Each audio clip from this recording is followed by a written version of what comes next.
या पापा नि पापा खुच्चिङ ठिक्क पर्यो। आहा मलाई त क्या मज्जा आयो। तेरो कमजोरी भनेकै त्यो मीरा हो। म मीरालाई जसरी नि सम्झाएर घर ल्याउँछु। टुटिसकेको सम्बन्ध फेरि जोड्नु राम्रो होइन आमा। ठुक्क ताको अनुहार फेरि देख्न पर्ने हो। मैले तपाईको के बिगारेकी छु र? सारा सम्पत्ति नै मेरो नाममा गरिदिन्छु भनेपछि त बिहे गर्नु पर्ला जस्तो छ। मैले बात भेटाउँछु।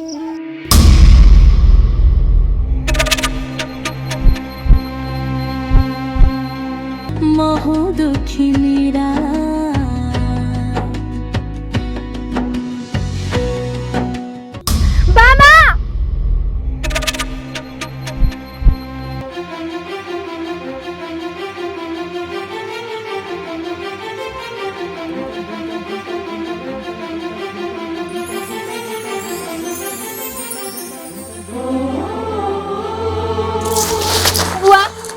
हजुरलाई किन एक्कासी यस्तो निर्णय लिन खोज्दै हुनुहुन्छ? मलाई छोड्दे छोरी, म मर्न चाहन्छु।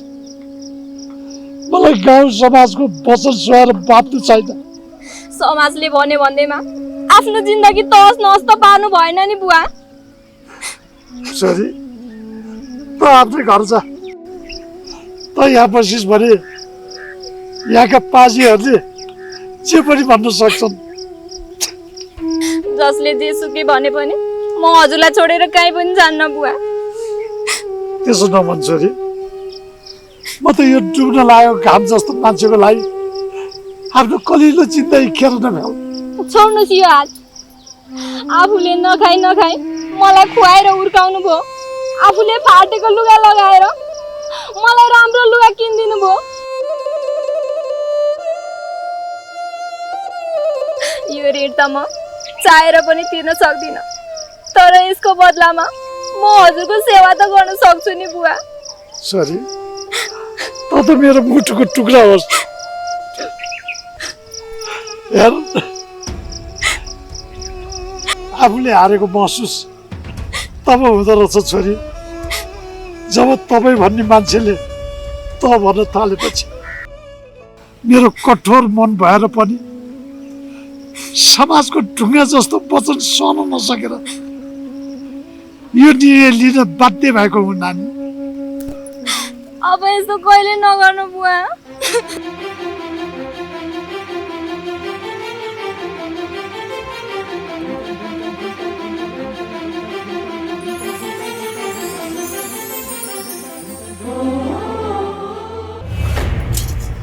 छोरा, यस्तो निर्णय कहिले पनि नलिऊ।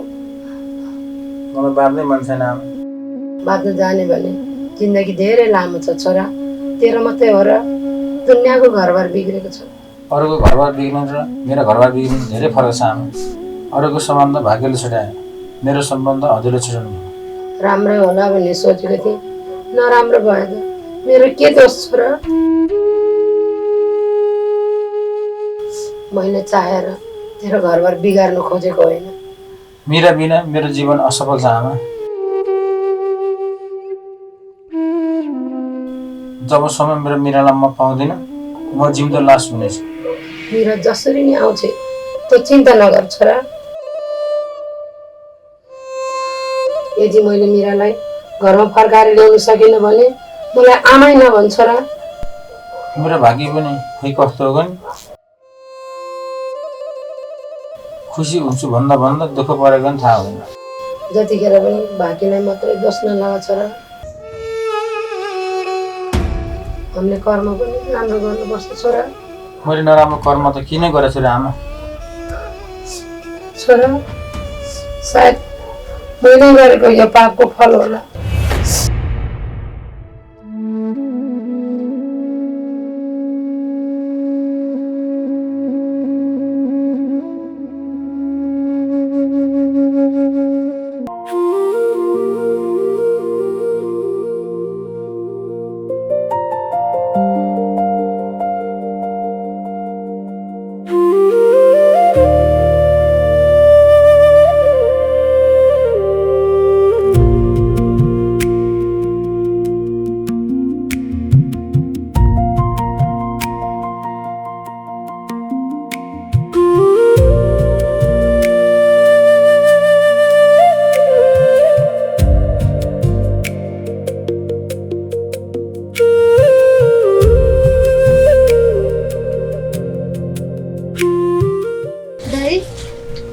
म पो दिइहाल्थेँ।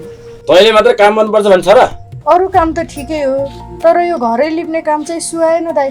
साउन त मेरै ओठको हाँसो सुहाएन नानी, तर के गर्नु हाँस्नै पर्या? छोडिदिनु के म लिप्छु। पर्दैन के नानी, म लिपिहाल्छु नि। त्यही भएर बे गर्नु भनेको, मान्नुहुन्न, मलाई पनि काम गर्न दिनुहुन्न। बिहे गरेर मात्रै जिन्दगी सफल हुन्छ भने छैन नानी। यो यस्तो संसार हो जहाँ जोडेको सम्बन्ध टुटिँदै जान्छ र टुटेको सम्बन्धहरू फेरि जोडिँदै जान्छ। तर मेरो जीवनमा त्यस्तो कहिले नि भएन। भगवानले सबैको जोडी माथिबाटै जुराएको हुन्छ दाइ, लगन जुर्न मात्रै पर्छ। पुरा गर्न चाहिँ निकै सिपाली छ है त। ल ल जा तँ गाडी भित्र।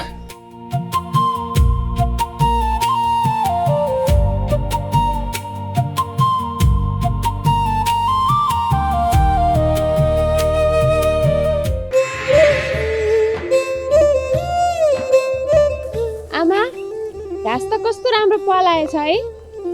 पलाइहाल्छ नि बर्खाको घाँस। ल ल छोरी बिस्तारै काट, हात काट्लिस् नि फेरि। आमा तपाईँले म बच्चै छु जस्तो लाग्छ कि क्या हो? यति जाबो घाँस त काट्न सकिहाल्छु नि। छोराछोरी हुर्के पनि बाबुआमालाई त सानै लाग्छ क्या। अनि आमा त्यो मिरा किन घर छोडेर माइती बसेकी होला है? त्यही त भने, मलाई त त्यसको व्यवहारै ठिक लाग्दैन। मजाले घर गरेर खानु नि, आफ्नो बुवालाई पनि दुःख दिइरहेछ। त्यो बा भनाउँदोलाई नि खुसी लागिरहेको होला नि, छोरीको घर बिग्रेको थाहा छैन। त्यसको पै त गतिले थियो होइन र आमा? वही मात्रै गतिलो भएर के गर्नु, जोइ पनि त गतिलो हुनु पर्यो नि। हामी छोरी चेलीहरूको बदनाम गरी त्यसले। अब त्यसको बदनाम भयो भन्दैमा सबैको बदनाम त किन होला र? एउटै गाउँमा बसेपछि भइहाल्छ नि आमा। फलाना गाउँको छोरी यस्ती उस्ती भनिहाल्छन् नि। भन्नीले त जे पनि भन्छन् नि, हामीले सुन्ने होइन। ए हामी त घाँस काट्न बिर्स्यौँ, त्यसको कुरा काटिरहेको छौँ। ल ल छिटो काट, पानी पनि पर्न लाग्यो।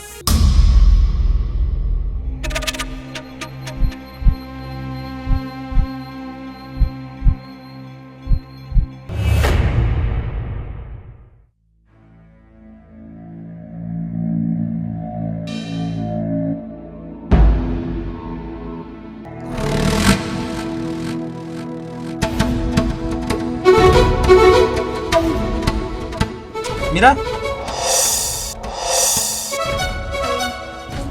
मिरा मिरा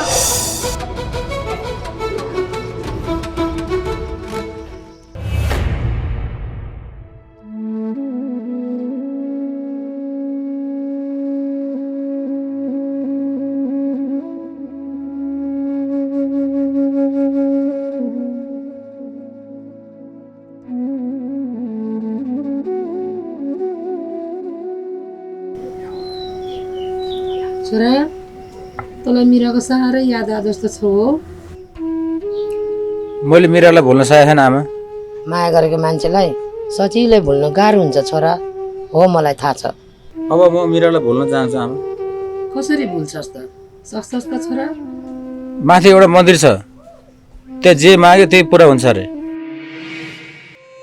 म त्यहाँ गएर मिरालाई भुल्ने शक्ति माग्छु। अब म यसमा केही पनि बोल्दिनँ छोरा, तँलाई जे लाग्छ त्यही माग। उसलाई सम्झेर नि फाइदा छैन आमा। उसले मलाई साँचो माया गर्थ्यो भने भेट्न नआए नि फोन गर्थेँ। के थाहा, उसको केही बाध्यता पो छ कि?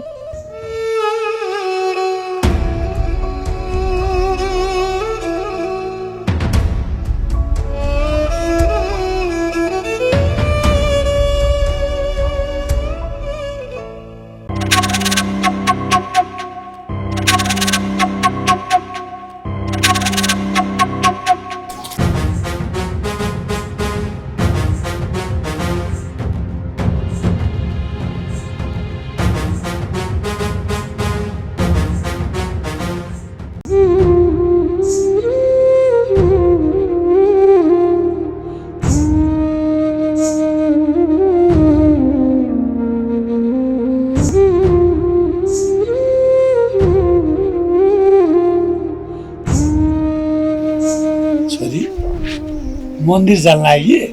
हजुर बुवा, मन्दिरमा रमेशको लामो आयोस् भनेर भाकल गरेकी थिए, त्यही भएर जान लागेकी। होइन, तँलाई अझै त्यही मान्छेको माया छ है? रमेश र म चाहेर छुटेका होइनौँ बुवा, आमाको षड्यन्त्रले छुटेका हौँ। हेर छोरी, षड्यन्त्र जसको भए पनि त्यो रमेश भन्ने व्यक्तिलाई बिर्सिदे। ज्यान जाला बुवा, तर म उसलाई बिर्सन सक्दिनँ।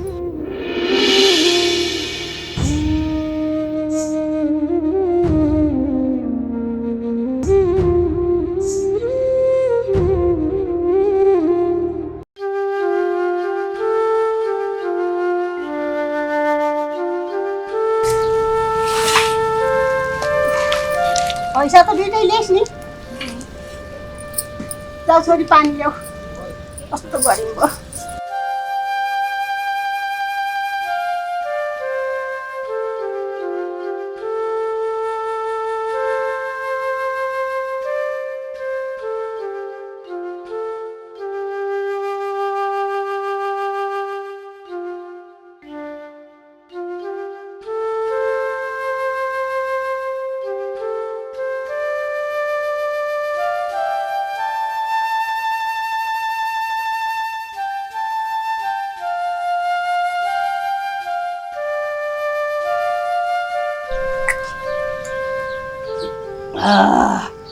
गरिब पनि के साह्रो भएको।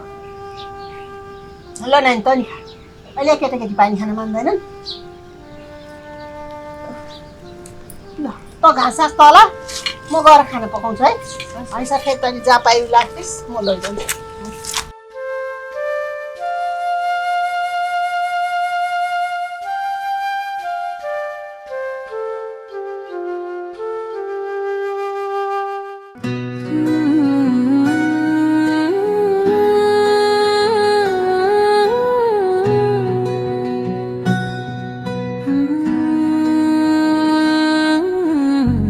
जन्मिएसी भोग नहीं पर्ने, लेखिएको लेखान्त रुने ठाउँ नि भेटिएन, कहाँ खोजौ एकान्त।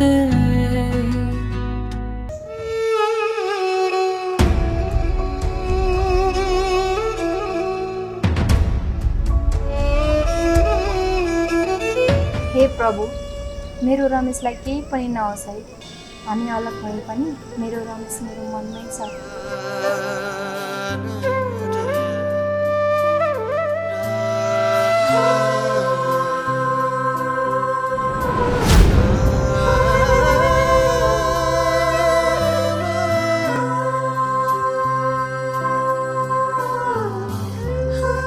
मीरा, तिमी मसँग साँच्चै रिसा हो र?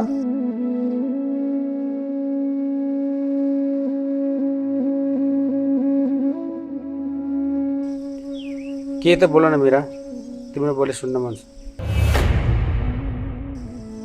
तिमीले पकाएको खाना नखाएको पनि धेरै भयो।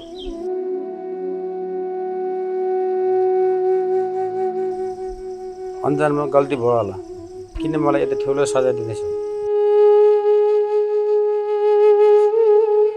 ठिकै छ मीरा, तिमी मसँग नबोल। सम्वेक भनौ कि भाग्य भनौ, हामी यही मन्दिरमा भेट भएको थियो। तिम्रो र मेरो सम्बन्ध यही मन्दिरमा अन्त्य हुन्छ। रमेश,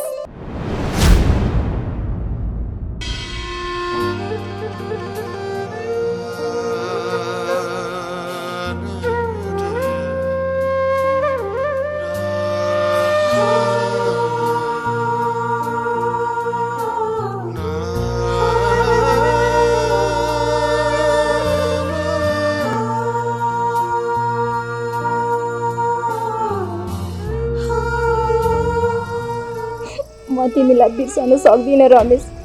तिमी त मेरो प्राण हौ, अनि प्राण बिना म कसरी बाँच्न सक्छु र? अनि यतिकै दिनसम्म कसरी बस्न सक्यौ त? मेरो साथमा तिमी नभए पनि तिमीसँग बिताएका पलहरू ताजै थिए मसँग। त्यही पलहरू सम्झेर दिन कटाए। अब हामी मिल्नुपर्छ मीरा, यसरी जीवन चल्दैन मीरा। आज तिमीसँग म एउटा कुरा माग्छु रमेश, तिमी दिन्छौ?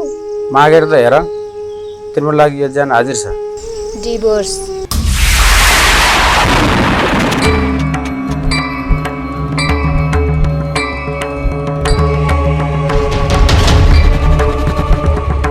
मलाई डिभोर्स दियो रमेश, म तिम्रो घरमा जान चाहन्न। अब मेरो छोरीको माया पाउने आशा नगरे हुन्छ ज्वाइँ साहब। हुन त यस्तालाई ज्वाइँ साहब पनि के भन्नु।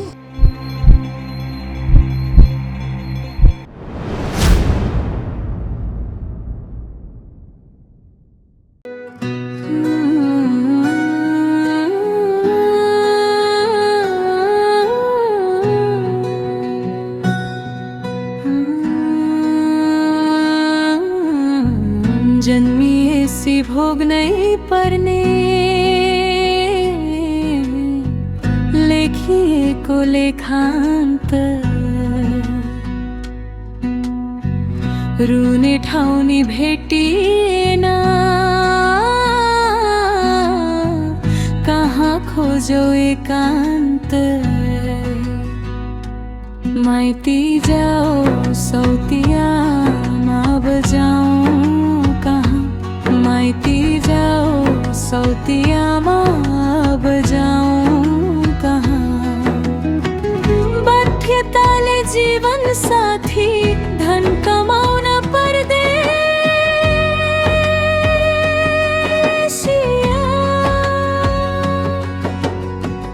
दैवतैले भाग्य पनि कस्तो सम्मले दिसे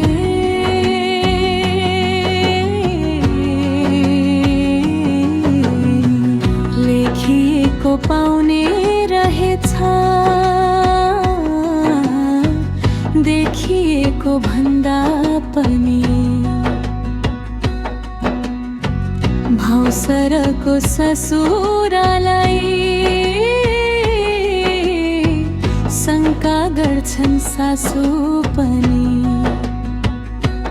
थाहा छैन अझै कति भोग्नु पर्छ पीडा थाहा छैन अझै कति भोग्नु पर्छ पीडा कहिले काहीँ त आफैदेखि लाग्न थाल्छ घृणा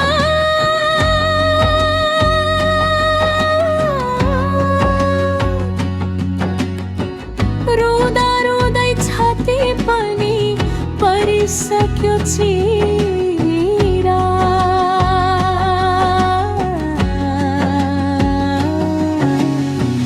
भाग्यले नि ठगी